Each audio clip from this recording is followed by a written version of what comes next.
IPL अभी शुरू नहीं हुआ है, लेकिन विवाद शुरू हो चुका है और कल ही एमएनएस के कुछ कार्यकर्ताओं ने आईपीएल की एक बस को फोड़ दिया। हमारे साथ हैं एमएनएस के महाराष्ट्र वाहतुक सेना के अध्यक्ष संजय नाइक। सर, आप लोग का जैसा है पहचान है, स्टाइल कहते हैं, आपने एक बस फोड़ दी, क्या वजह थी? सर, आप मुझे एक तो मैं आपसे क्षमा चाहता हूँ कि विवाद मेरा कुछ नहीं है, मेरा हक मांगना विवाद अगर है तो इसके लिए आप विवाद का बात कीजिए या कुछ कीजिए, मुझे समझना ज़रूरी है।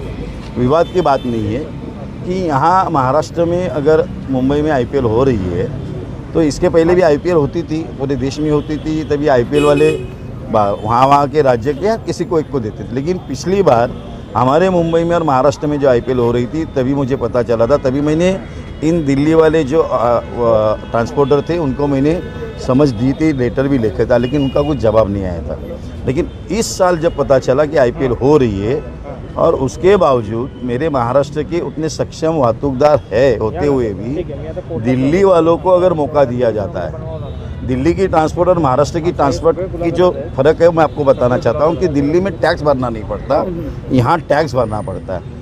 इसी सब चीज़ें जो दिखते अपने महाराष्ट्र के लोगों ने जो भीड़ की थी, उन्होंने भीड़ की थी, उसमें सही में एक थोड़ा सा फ़र्क था, लेकिन उसके बावजूद मेरे ट्रांसपोर्ट वालों ने भी दिल्ली वाले के ट्रांसपोर्ट वालों के साथ बैठ के बात करने की कोशिश की, लेकिन उन्होंने बात करने को टाला।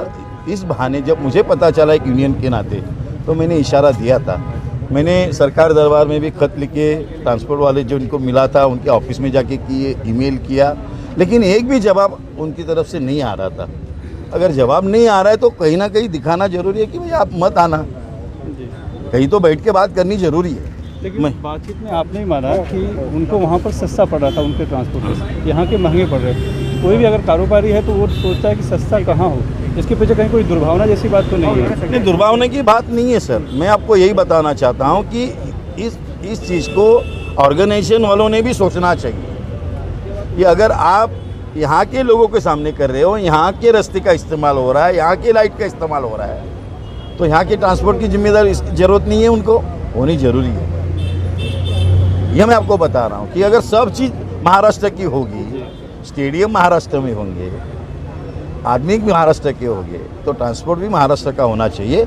उसके बावजूद भी अगर उन्होंने टेंडर मिलने के बाद भी हमारे वाहतूकदार जो सक्षम है उन्होंने उनके साथ बात करने की कोशिश की, लेकिन कोशिश को उन्होंने लाचारी समझी, जवाब देना पड़ा। तो क्यों नहीं कॉम्पिटिटिव रेट दिया गया ताकि उनके रेट को कम्पीट किया जा सके? सर, मुझे एक बात बताता हूँ कि आप इस बहाने मैं आपको बताना चाहता हूँ कि मान ट्रैवल्स वाला अगर यहाँ गाड़ी चलाए हुए, अगर उसको टैक्स भरना पड़े, 12 घंटे के बाद अगर ड्राइवर चला रहा है तो ड्राइवर को ओवर टाइम देना पड़ेगा।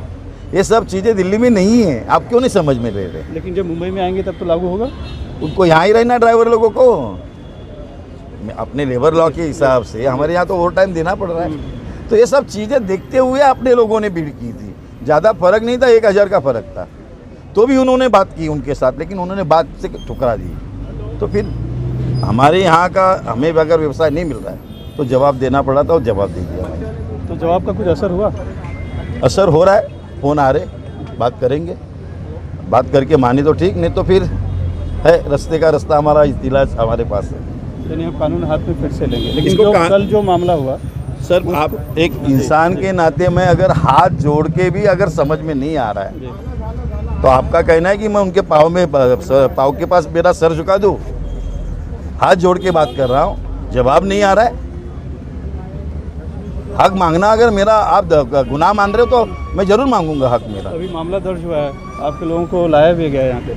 अभी वो तो होता ही है, कानून तोड़ा तो शासन तो होगा, शासन का मान रखते हैं हम लोग, उसके लिए भी तैयार हैं? तैयार है, पक्का। धन्यवाद। ये महाराष्ट्र वाहतुक सेना एमएनएस के प्रमुख है, साफ तौर पर कह रहे हैं कि अगर अधिकार जो हमारा है, यहाँ के जो लोग हैं उन्हें अगर काम नहीं मिलेगा तो हम अपने स्टाइल में ऐसे ही जवाब देते रहेंगे। फिलहाल कल जो इन्होंने तोड़फोड़ की उसके लिए कोलाबा पुलिस थाने ने एक मामला दर्ज किया है FIR, और उसमें अभी 5 लोगों को यहाँ पर लाया गया है। मुंबई से कैमरामैन अल्ताफ के साथ सुनील सिंह, NDTV इंडिया।